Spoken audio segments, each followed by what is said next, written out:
All right. With the Stanley Cup being passed out, for me, it feels like a perfect time to bring up the Tkachuk top shelf take. And Brady, great segment. This is a great segment, and this is an important one to me.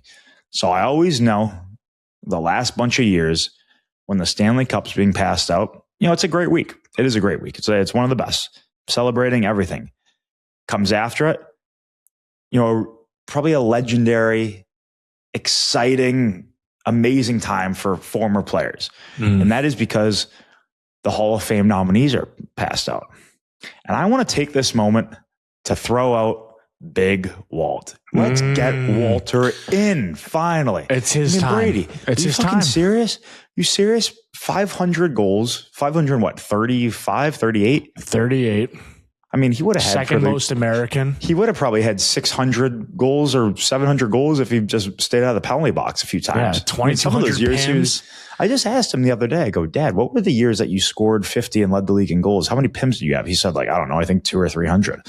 Fuck, stay out of the box. You would have had 60. Yeah, those are a couple 10-minute misconducts down the game. Maybe he didn't have a cook, but at the 10. No, but I think Brady, for him, Olympics, a silver medal, but World Cup, that changed the generation of the coming USA after him hockey. That 96 team, our team still talked about it. We talked to all those guys before the Olympics. I mean, all these guys are in and around, producing and doing all that. They're all in. I think he's has the most goals of somebody not in. So I don't want to go on it too much, but get him in. Get the big man in. I think it's going to take. I think it's going to take the listeners to jump on board. It's Big Walt's time. I don't think anybody needs to jump on board. I think everybody understands. No, we need to push it. All the people though that I've talked to, that because around this time it's kind of like a talking point around town with people that bring it up, and I think a lot of them are first of all surprised that he's not already in now. So I mean, we love him. We know what he's done for.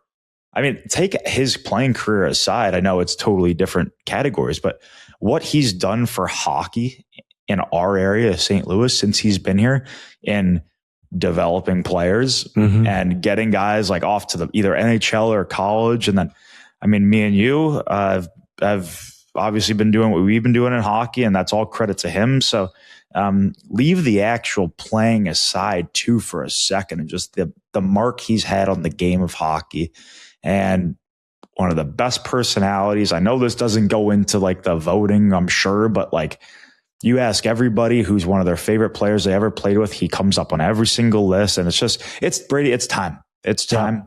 Yeah. And I mean, I would be very, very disappointed because I think there's nobody that deserves it more. And he is the best dad in the world, one of the best hockey players to ever play, one of the best of his generation. I mean, won the Richard a few years or 1 or 2 years, but it was before the award. It was before the award. Unfortunately, he would have won it. Yeah. Unfortunately, they did it probably the year after he won. So classic. Yeah. But he deserves it, and it's time. And I mean, I don't talk to him about this. I don't get him going about it because of whatever. I just talk about it with you, but it's time for the big man to get in. So let's get a little hashtag going. Get Walter in. Hashtag.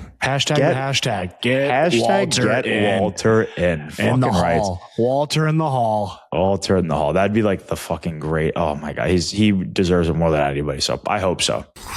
All right, Brady. We're going vintage here with some of the old throwback segments here. We got the Tkachuk triple threat again for the boys. So we were thinking Stanley Cup was just handed out. Why not reminisce on the 2000s? It's been a great 26 years of Stanley Cup finals, some incredible runs for some teams. But let's narrow it down and let's put this out on social media here and get the fans talking about what everybody's top 3 favorite and most intense and crazy, let's just say their favorite and just craziest best playoff Stanley Cup finals have been. So you go first. What has been your top 3 since 2000? You cannot go in 1990s, 2000s or later, 2000 and 2026. What are your top 3? And there's no ties. You have to put 1, 2, and 3. It just has to be. I don't make the rules. Quite it is. I think, I'm going to definitely go with the freshest. At number one, I thought your team in 25 was one of the best teams ever to play. I know how I felt the 4 games we played there. Teams, or are you going series? Just a heads up. So I think you got to go series. Yeah, series. Okay. All right. Rechange that. Okay. My top 3 series of... But thank you. But don't take that out. Don't edit that. Fucking rights, Brady. Fucking rights. Thank you, fella. I'm still going to add to the 2025 with Florida versus Oilers. You have the best player in the world. You have the best team that I have ever played. I remember, I think we went 0-4 against you guys that year, and I think probably 0-2 against Edmonton too. So it was just like we felt the presence that both your teams had, and game 6. I mean, the year before was cool too, like up 3, then lost 3, and then game 7. Game 7s are unreal. One that just pops in my head: Chicago, Philly. Canner, big boy hockey there. Yeah, Canner, OT. And you know what? So Brady's going 4 here. All right. I guess I don't make the rules. Quater, is this allowed? No, I'm doing 3. I did Florida Oilers. I did Philly and Chicago. Oh, you just grouped both of ours into one. Yeah, I just grouped. Okay. Yeah. I didn't throw in the 24 one. That wasn't. It was cool, but I wouldn't throw it in there. But the other one, I mean, it is 4. It was the Pittsburgh and Detroit flip-flop. I think that was crazy. Like to have both the same teams and both one win the year before, the other one win the year after. Like just that, the emotion side of it, and just have, Sid being a part of that too. I think then you have Ovi winning his first one too, which was sick. Like there's so many, like St. Louis, the Play Gloria run, and just I'm sorry. Stop taking all of them here. Grow up. Sorry. LA, Chicago, 3 out of 5. Yeah, keep going here. Yeah, freaking Anaheim and whatever. Oh, geez, you're the worst. Not Anaheim, keep going. They beat Ottawa. Okay, so I was like deciding if I wanted to throw in any of mine or not, but I am. I think that first one, game 7, being up 3 and then down 3. Even though I think, last year was more of a total final better performance from our team, just as a series as itself. Like we felt we had a good control in the series last year. Even though we were down 1-0, even though we were tied 2-2, like we just, had a good control. Like we felt like the whole time. But that first year, I mean, it was anybody's game each and every night. It felt like.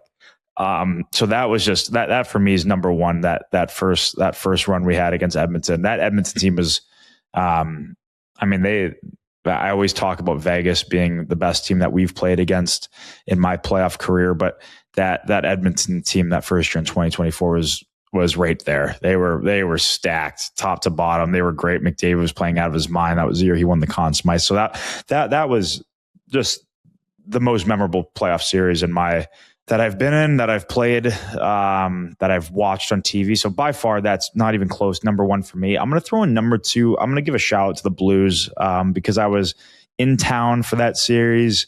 I was here training. I was a little bit in Toronto training. I was a little bit here.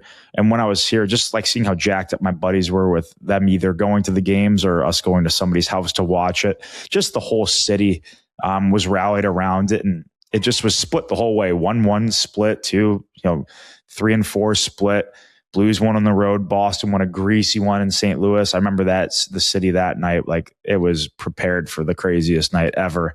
And then they won in game 7 in Boston, and just seeing how happy everybody was in St. Louis and what that did for the city. That's a memorable one for me. And number 3, I'm going to go throwback because it was Dad just retired. And it was Boston versus Vancouver. Mm-hmm. And I just remember all of us in like St. Louis rooting for the Bruins. I know Dad never played there, but just being from there, you're naturally just kind of rooting for them and wanting to see them and the city have success. And I remember being at O.B. Clark's for game 7 when I was 13 or 14 years old, but with Dad and all his buddies, watching that game 7 and cheering like the Bruins were my number 1 team, which they weren't. Yeah. It's just amazing what the Stanley Cup finals do. So I think that that's my number 3. And what do they all have in common? Game 7s. I mean, it's hard not to put a Game 7 in there. So, Quater, fella, why don't we ask you? Like, your recent memory. Give me some 26 years of knowledge from you. The last 26 years. What are your top 3? Well, I also think shout out to like the Bruins in Vancouver, because remember the Green Men? They were dressed up in the suits and like that stuff, like those antics. Like you loved that from things, but that series had all antics. It was like the biting stuff. There was like the hitting, like the just sucker punching Tim Thomas on one of the city. I mean, it was great hockey. I mean, number 1 for me is definitely like the Cinderella story of the Blues. Like the whole fight, they're fighting in January. They come back. I think that's with Binnington. That's number 1. I think maybe number 2 I would go Philly, Chicago, because that Patrick Kane overtime goal, no one knew. He knew. It's so iconic, and it started something that was the first of the dynasty, correct? Yep. Yeah. So they're all so young too. It's crazy. Yeah. And then I'll give one out there.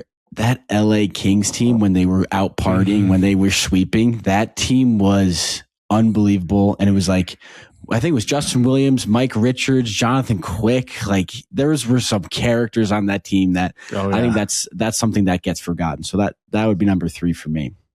Fuck. Hell of a list. Yeah. And we want to look forward. In the comments, we're going to put our top 3 series. We're very curious on everybody's opinion on theirs, and try not to be a homer and pick your favorite team winning, because obviously that's all of our favorites. Is for me, mine. I mean, let's try to be realists here. Let's list just the top 3 and just try to be honest, and let's try to come up with a common list maybe between the fans. So looking forward to hearing it.